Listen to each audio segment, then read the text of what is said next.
सभी को राम राम दोस्तों। जय वीर तेजाजी की वीर तेजाजी क्लासेज कनवाणी में आप सभी का स्वागत है। अपना ये यूट्यूब चैनल पर आप सभी का स्वागत है। आज हम किसके बारे में पढ़ रहे हैं? हम पढ़ रहे हैं किसके बारे में? प्रकाश वाले लेसन के बारे में पढ़ रहे हैं। तो आज हम पढ़ेंगे प्रकाश के बारे में। किसके बारे में पढ़ेंगे? प्रकाश के बारे में। हमने पीछे पढ़ा था अपवर्तन और अपवर्तनांक। क्या पढ़ा था? अपवर्तन और अपवर्तनांक, और स्नेल का नियम भी हमने पढ़ लिया था।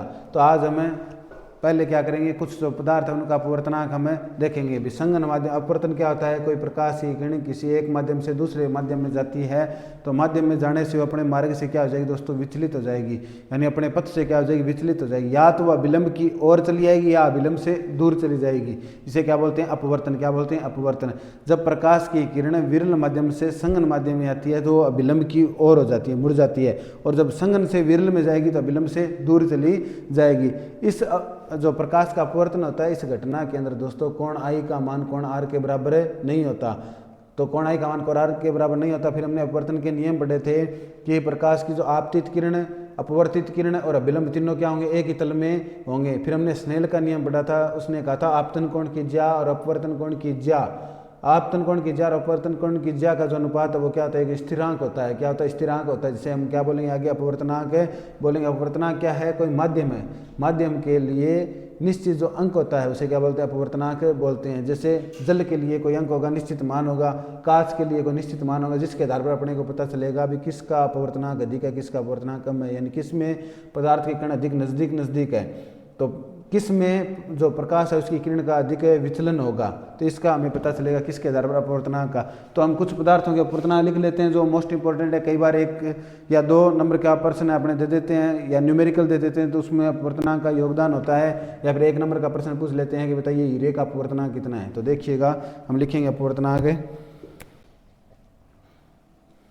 तो देखिएगा अपवर्तनांक हम लिखेंगे माध्यम और अपवर्तनांक। अपवर्तनांक तो आप इसके एक प्रकार क्या बना लेंगे? टेबल बना लेंगे। देखिएगा दोस्तों, सबसे पहले अपने लेंगे क्या? वायु लेंगे। वायु का अपवर्तनांक कितना होता है दोस्तों? 1.003 अपने मान सकते हैं, 1.003 मान सकते हैं। एक होता है निर्वात। निर्वात का कितना होता है दोस्तों? निर्वात का क्या होता है? 1.000 होता है। समझ में आई बात है? निर्वात का लगभग 1.00 होता है और वायु का थोड़ा सा उससे अधिक होता है। इसीलिए निर्वात को हम क्या मानते हैं? थोड़ा सा विरल माध्यम मानते हैं। और वायु को क्या मानते हैं दोस्तों? संगन माध्यम में मानते हैं। फिर हम लेंगे बर्फ का, जल का। वायु के बाद में ले लिया जल का।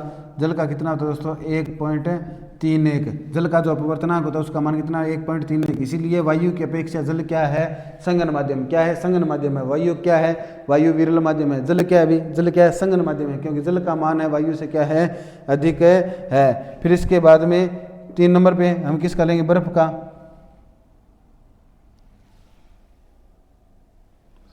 सॉरी, ये है बर्फ का, ये जल का नहीं। ये क्या है? बर्फ का है। जल का कितना होता है दोस्तों? जल का होता है 1.33। जल का अपवर्तनांक कितना? 1.33। फिर लेंगे एल्कोहल का। एल्कोहल का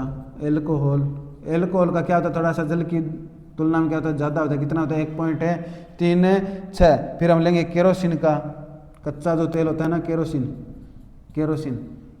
का कितना होता है दोस्तों? केरोसिन का कितना होता है? 1.44। कितना होता है? 1.44 आता है। फिर अपने लेंगे संगलित क्वार्ट्ज। जो क्वार्ट्ज होता है ना घड़ियों के अंदर जिसका उपयोग किया जाता है, क्वार्ट्ज धातु का, क्वार्ट्ज। तो क्वार्ट्ज का कितना होता है दोस्तों? 1.46। कितना होता है? 1.46। फिर लेंगे अपने तारपीन का तेल आता है। तारपीन का तेल जानते हो? तारपीन का तेल देखा होगा आपने, घरों में यूज किया होगा। उसका कितना होता है? 1.47। थोड़ा बहुत ही अंतर है। फिर होती है बेंजीन। क्या आती है? बेंजीन। एक बार आप इतना लिख सकते हो, सबसे कम किसका होता है दोस्तों? निर्वात का। सबसे कम किसका होगा? निर्वात का। कितना होगा? 1। कितना होगा? 1। उसके बाद में किसका होता है? वायु का। कितना होता है? 1.003। फिर कितना किसका होता है? बर्फ। 1.31। जल का 1.33। उसके बाद में एल्कोहल का 1.36। केरोसिन का 1.44। क्वार्ट्ज का 1.46 और तारपीन के तेल का कितना? 1.47। यानी इनमें थोड़ा सा यंत्र है। ये किसके आधार पर है? माध्यम के कणों के आधार पर है, यानी प्रकाश की किरण का अपवर्तन है किसमें अधिक होगा। तो ये एक बार आप सारणी लिख सकते हो। इसके बाद में कुछ अन्य उनके और लिखवा देंगे।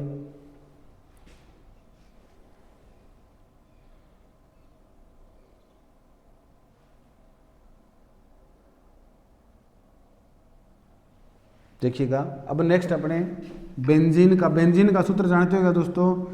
कार्बन की बेंजीन का सूत्र जान सकते हैं। कार्बन का जो साइक्लिक यौगिक एरोमेटिक यौगिक उससे क्या बोलते हैं, बेंजीन बोलते हैं। एरोमेटिसिटी होती है बेंजीन के अंदर।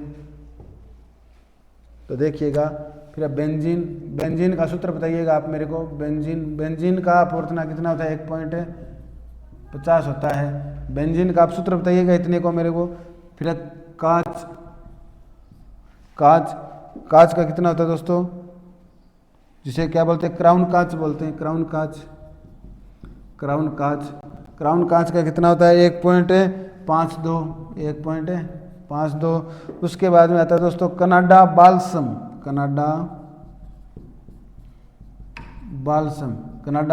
इसका कितना होता है, 1.53। बिल्कुल लेस मात्रा का इनमें अंतर है। फिर आता है खनिज नमक।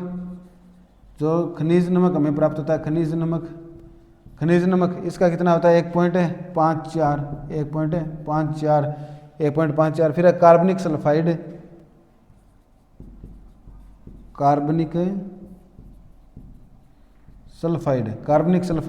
इनका कितना होता है दोस्तों, 1.63। फिर है संगन फ्लिंट कांच। एक होता है संगन फ्लिंट कांच होता है। संगन फ्लिंट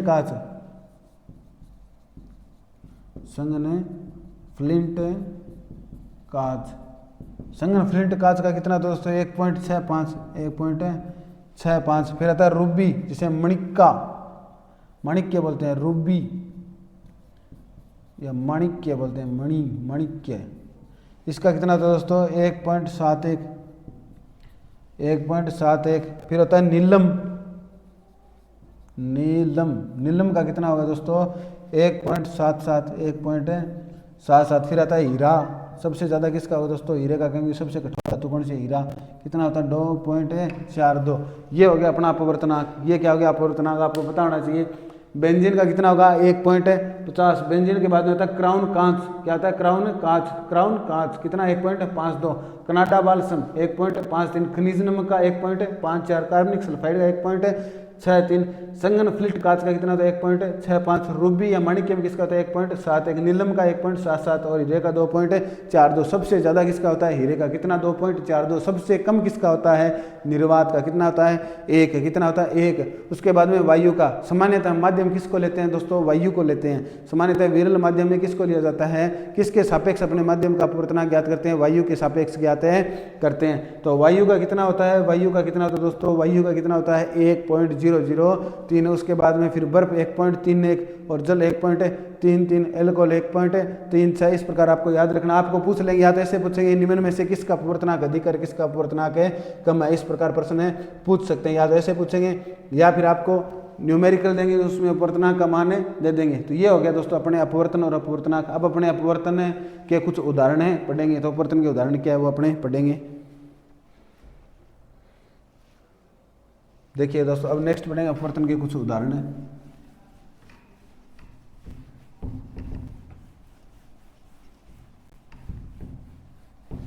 कई बार उदाहरण पूछ लेते हैं एमसीक्यू क्वेश्चन में। अपवर्तन के क्या पूछेंगे भाई, अपवर्तन पर आधारित क्या पूछेंगे, उदाहरण अपवर्तन पर आधारित है उदाहरण पूछेंगे भाई। क्या होते हैं अपवर्तन पर आधारित उदाहरण। जो पेंसिल होती है, पेंसिल का मुड़ा हुआ दिखाई देता है हमें। पेंसिल का मुड़ा हुआ दिखाई देना किसके ऊपर आधारित है भाई, अपवर्तन पर आधारित है। पहला उदाहरण है पेंसिल का मुड़ा हुआ दिखाई देना। पेंसिल का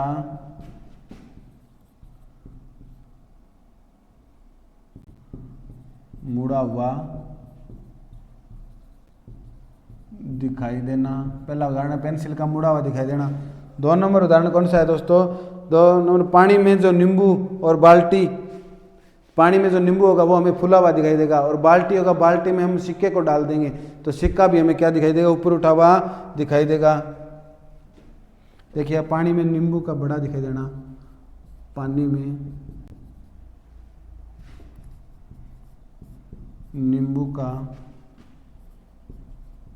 बड़ा दिखाई देना। दिखाई देना। आप कई बार गन्ने का जूस पीने गए होंगे, नींबू को डालते हैं गिलास में और नींबू कैसा दिखाई देता है? अपने पानी में बड़ा दिखाई देता है। किस घटना के कारण होता है दोस्तों? प्रकाश के अपवर्तन के कारण होता है। 3 नंबर है सिक्के को, जो सिक्का होता है 1 रुपये 2 रुपये का सिक्के को जब आप पानी की बाल्टी में डालोगे तो वो आपको ऊपर उठा हुआ दिखाई देगा। तो सिक्के का ऊपर उठा हुआ दिखाई देना, ऊपर उठा हुआ दिखाई देना। किसका उदाहरण है? अपवर्तन का उदाहरण है। स्विमिंग पूल में जो पानी होता है, पानी का स्तर हमें ऊपर उठा हुआ दिखाई देता है। तो स्विमिंग पूल में जो पानी का स्तर है वो भी किसका उदाहरण है? अपवर्तन का। स्विमिंग पूल में पानी का स्तर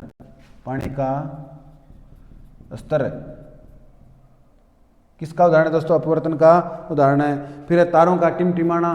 तारों का जो टिमटिमाना है वो किसका उदाहरण है? भाई वायुमंडलीय अपवर्तन का उदाहरण है। वायुमंडलीय अपवर्तन का उदाहरण है। इसको अपने आगे डिटेल से पढ़ेंगे तारों के टिमटिमाने को। एक बार आप नॉर्मल अगर पूछ ले तो तारों का टिमटिमाना, तारों का टिमटिमाना, तारे टिमटिमाते हैं ना, टिमटिमाना किसका उदाहरण है? भाई वायुमंडलीय अपवर्तन का उदाहरण है। इसके बाद सूर्योदय व सूर्यास्त के समय सूर्य का आभासी चपटापन अपने को दिखाई देता है। सूर्योदय यानी सबसे पहले जब सूर्य उगता है और सूर्यास्त यानी जब सूर्य छिपता है। सूर्योदय और सूर्यास्त के समय जो हमें सूर्य है वो कैसा दिखाई देता है? हमें हल्का चपटा हुआ दिखाई देता है। यानी क्या होता है? हल्का चपटा हुआ दिखाई देना। आप पहले ये 5 उदाहरण लिखिएगा। पहला पेंसिल का मुड़ा हुआ दिखाई देना, किसका उदाहरण? भी अपवर्तन का उदाहरण है। पानी में नींबू का बड़ा दिखाई देना, किसका उदाहरण है दोस्तों? अपवर्तन का उदाहरण है। फिर सिक्के का ऊपर उठा हुआ दिखाई देना, किसका उदाहरण? अपवर्तन का उदाहरण है। स्विमिंग पूल में पानी का स्तर किसका उदाहरण है? अपवर्तन का। तारों का टिमटिमाना किसका उदाहरण है दोस्तों? अपवर्तन का उदाहरण है। फिर हम पढ़ेंगे स्विमिंग पूल में। तो स्विमिंग पूल होता है, स्विमिंग पूल के अंदर हमने पढ़ लिया पानी का स्तर किसका उदाहरण है? अपवर्तन का उदाहरण है। अब हम क्या पढ़ेंगे? सूर्योदय व सूर्यास्त के समय में जब सूर्य होता है उसका आभासी चपटापन किसका उदाहरण है? अपवर्तन का उदाहरण है। देखिएगा नेक्स्ट लिख लिया क्या सभी ने? लिख सकते हो आप एक बार है। अब नेक्स्ट है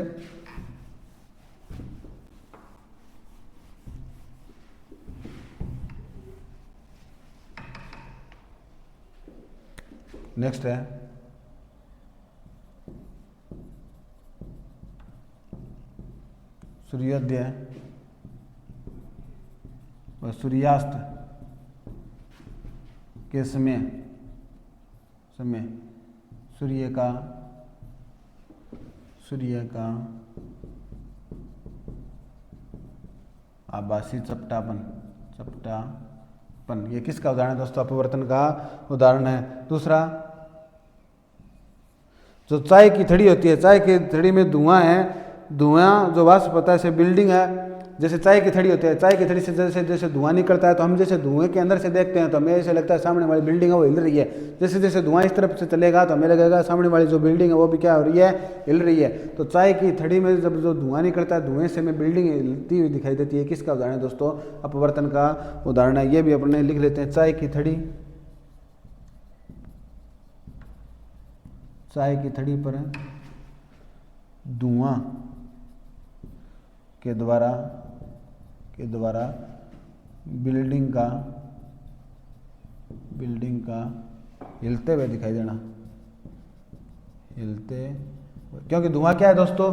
धुआं क्या है? कोलाइडी विलियन। धुआं क्या है? कोलाइडी विलियन। कोलाइडी विलियन क्या होता है? जिसके अंदर कणों की आकृति क्या होती है? बड़ी होती है। तो कणों का आकार बड़ा होता है, वो कैसा विलियन होता है? कोलाइडी विलियन होता है। हिलते हुए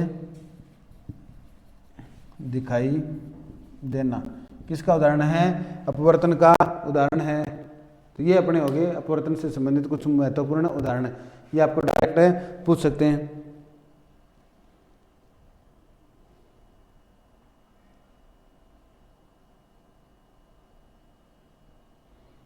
और एक उदाहरण और है दोस्तों, सूर्योदय व सूर्यास्त के समय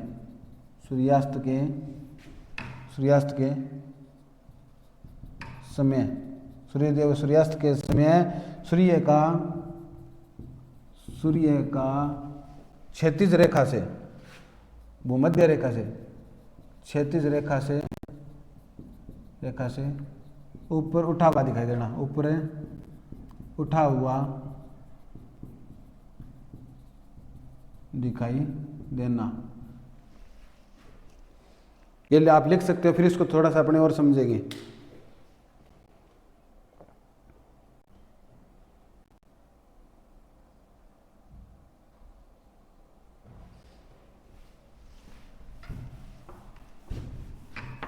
देखिएगा,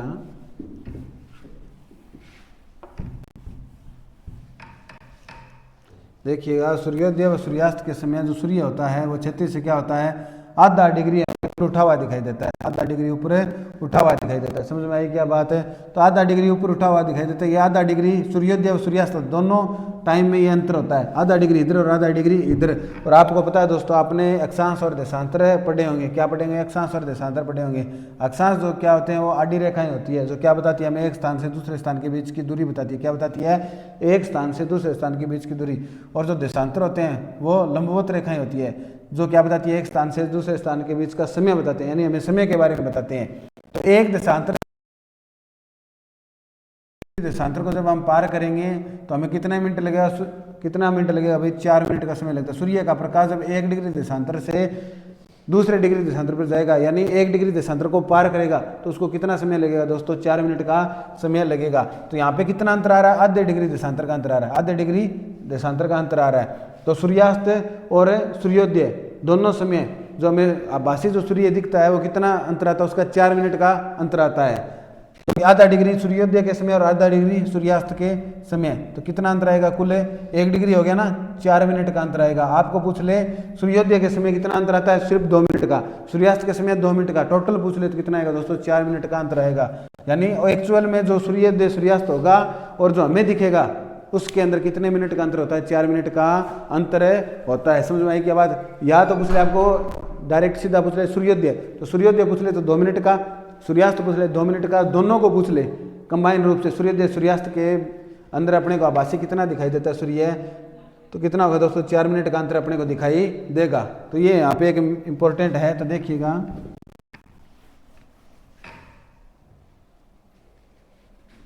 तो हमें जो एक्स्ट्रा टाइम दिखाई देता है सूर्योदय व सूर्यास्त के समय, सूर्योदय व सूर्यास्त के समय, सूर्यास्त के समय, सूर्यास्त के समय अतिरिक्त अतिरिक्त अतिरिक्त सूर्य दिखाई देता है। कितना देता है भाई? 4 मिनट, 4 मिनट। और केवल सूर्योदय पूछ ले तो, सूर्योदय पूछ ले तो, सूर्योदय पूछ ले कितना देता है दोस्तों? 2 मिनट। और केवल सूर्यास्त पूछ ले तो, सूर्यास्त पूछ ले तो दोस्तों कितना देता है? 2 मिनट। और टोटल पूछ ले तो कुल कितना देता है? कुल कितना देता है दोस्तों?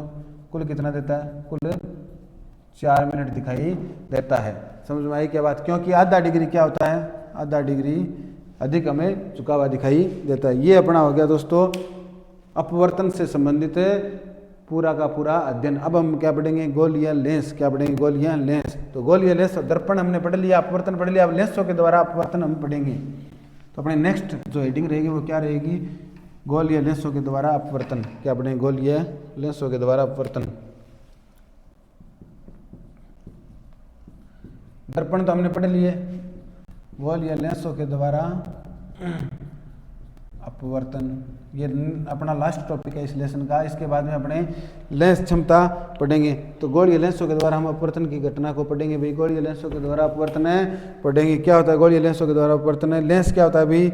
2 पृष्ठों से घिरा हुआ कोई पारदर्शी, 2 पृष्ठों से घिरा हुआ कोई पारदर्शी माध्यम जिसके कारण प्रकाश की किरण का क्या होता है भाई? अपवर्तन होता है। तो क्या कहलाता है? वो लेंस कहलाता है। 2 पृष्ठों से घिरा हुआ पारदर्शी माध्यम जिसके हम, पारदर्शी क्या होता है? जिसके हम आर पार देख सकते हैं। तो लेंस क्या होता है? पारदर्शी। दर्पण से क्या होता है? परावर्तन। और लेंस से क्या होता है? अपवर्तन। क्या होता है? अपवर्तन, क्योंकि वो क्या है? पारदर्शी। क्या है? पारदर्शी। तो प्रकाश की किरण क्या होगी? उससे अंदर से गुजर जाएगी। आपको पता है बार कैसा है? विरल माध्यम, और लेंस का कैसा होगा? संघन माध्यम होगा। समझ आई बात? तो प्रकाश की किरण है वो लेंस से क्या हो जाएगी? गुजर जाएगी। पर गुजरते हुए उसके मार्ग में क्या जाएगा दोस्तों? विचलन आ जाएगा, और इसी विचलन को अपने क्या बोलते हैं? अपवर्तन। क्या बोलते हैं? अपवर्तन। तो अब हम क्या पढ़ेंगे? गोलीय लेंसों के द्वारा अपवर्तन पढ़ेंगे। तो सबसे पहले गोलीय लेंस की हम क्या करेंगे? परिभाषा लिखेंगे। तो गोलीय लेंस कहते हैं किसे? भी लेंस कहते हैं किसे? लेंस। आपको परिभाषा आनी चाहिए। भी लेंस कहते हैं किसे कहते हैं? भी दो पृष्ठों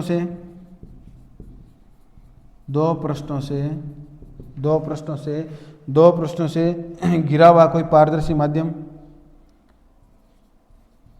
घिरा हुआ कोई पारदर्शी माध्यम, दो पृष्ठों से घिरा हुआ कोई पारदर्शी माध्यम जिसके एक या दोनों गोलीय पृष्ठ क्या कहलाते हैं? लेंस कहलाते हैं। माध्यम है जिसके कोई एक गोलीय पृष्ठ हो सकता है या फिर दोनों ही गोलीय पृष्ठ हो सकते हैं, क्या कहलाता है? लेंस कहलाता है। जिसके एक या दो गोलीय पृष्ठ हो क्या कहलाता है दोस्तों? लेंस कहलाता है। लेंस है कहलाता है, क्या कहलाता है? लेंस है कहलाता है। समझ में आई क्या बात है? मान लो कोई दो पृष्ठ है, दो पृष्ठों से घिरा हुआ कोई पारदर्शी माध्यम है, ये मान लो एक पृष्ठ है। समझ में आई क्या बात? एक पृष्ठ है, तो दो पृष्ठों से घिरा हुआ कोई पारदर्शी माध्यम है जिसके दोनों पृष्ठ क्या होते हैं भाई? पारदर्शी होते हैं। तो क्या कहलाते हैं? भी लेंस कहलाता है। पारदर्शी माध्यम जिसके एक या दोनों पृष्ठ क्या हो? गोलीय हो। जैसे एक पृष्ठ गोलीय है, ये दूसरा भी क्या है? गोलीय है, तो दोनों पृष्ठ गोलीय है, तो ये क्या हो गया? लेंस। ये क्या हो गया? लेंस। और कौन सा लेंस है दोस्तों? उत्तल लेंस। ये कौन सा है? उत्तल लेंस। इधर देखिएगा, ये और ये दोनों पृष्ठ क्या है? दोनों पृष्ठ क्या है दोस्तों? गोलीय है। क्या है? गोलीय। अब यहाँ से जो सूर्य के प्रकाश की किरण आएगी वो क्या होगी? इनसे गुजर जाएगी, परंतु गुजरने के बाद में अपने मार्ग में क्या आएगा? इनके परिवर्तन आएगा। क्या आएगा? परिवर्तन आएगा। और आपको पता है जब प्रकाश की किरणें किसी माध्यम से गुजरती है और गुजरने से उसके पथ में विचलन आ जाए, और विचलन को अपने क्या बोलते हैं? अपवर्तन। तो लेंसों से हम कौन सी घटना पढ़ेंगे दोस्तों? अपवर्तन पढ़ेंगे। क्या पढ़ेंगे? अपवर्तन पढ़ेंगे। समझ में आई क्या? गोलीय लेंस किसे बोलते हैं? यानी कोई गोले का कटा हुआ भाग जिससे अपने क्या बना लिया? लेंस बना लिया। समझ में आ गई क्या बात है? अब बोलते हैं, अब अपने पढ़ेंगे उत्तल लेंस। समझ में आई क्या बात है? अब हम उत्तल लेंस की हेडिंग लगाएंगे। आप ये तो लेंस की परिभाषा लिख ली होगी आपने। अब हम उत्तल लेंस की हेडिंग लगाएंगे और ये आज का हमारा लास्ट टॉपिक है रहेगा। अब हम पढ़ेंगे उत्तल लेंस। क्या पढ़ेंगे? उत्तल लेंस। उत्तल लेंस जिस लेंस के बाहर की ओर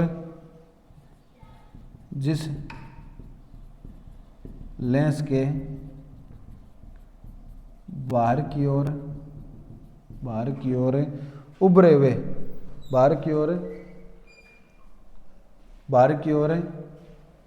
दो गोलीय पृष्ठ हैं, वो बाहर की ओर उभरे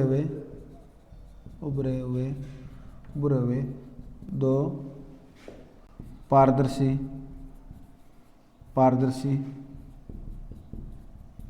गोलीय पृष्ठ हो क्या कहलाता है दोस्तों? उत्तल लेंस।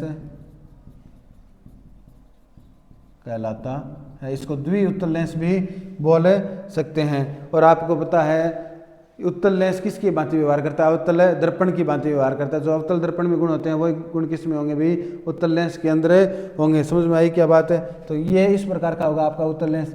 ये देखिएगा, इसके दोनों पृष्ठ वो क्या है? बाहर की ओर उभरे हुए हैं, तो ये कैसा भी उत्तल लेंस है। दोनों पृष्ठ बाहर की ओर उभरे हुए हैं, ये इसका आमन क्या हो गया? द्वारक हो गया। समझ में आई क्या बात है? तो ये अपना उत्तल लेंस हो गया। कल हम इस चैप्टर के बारे में पूरा डिटेल से पढ़ेंगे। आज के लिए इतना ही। हमने क्या पढ़ा? अपवर्तनांक और कुछ पदार्थों के अपवर्तनांक का मान पढ़ा। सबसे पहले हमने पढ़ा निर्वात का कितना होता है? 1 होता है। वायु का 1.003 होता है। बर्फ का 1.31, जल का 1.33 होता है। फिर एल्कोहल का 1.36 होता है। सबसे ज़्यादा किसका होता है? हीरे का कितना होता है? 2.42 होता है। फिर हमने अपवर्तन से संबंधित कुछ उदाहरणों के बारे में पढ़ा, जैसे तारों का टिमटिमाना। ये बहुत बार एग्जाम में पूछा गया। इसको अपने डिटेल से पढ़ेंगे नेक्स्ट लेसन के अंदर। ये अपना पूरा डिटेल से टॉपिक आएगा, तो वहाँ पे अपने इसको पढ़ेंगे। और अब हमने लेंस पढ़ लिया, लेंस अपने आरंभ कर लिया, उत्तल लेंस स्टार्ट कर दिया। बाकी हम पढ़ेंगे कल डिटेल से। आज के लिए इतना ही। सभी को राम राम। जय वीर तेजाजी की। धन्यवाद। जय हिंद।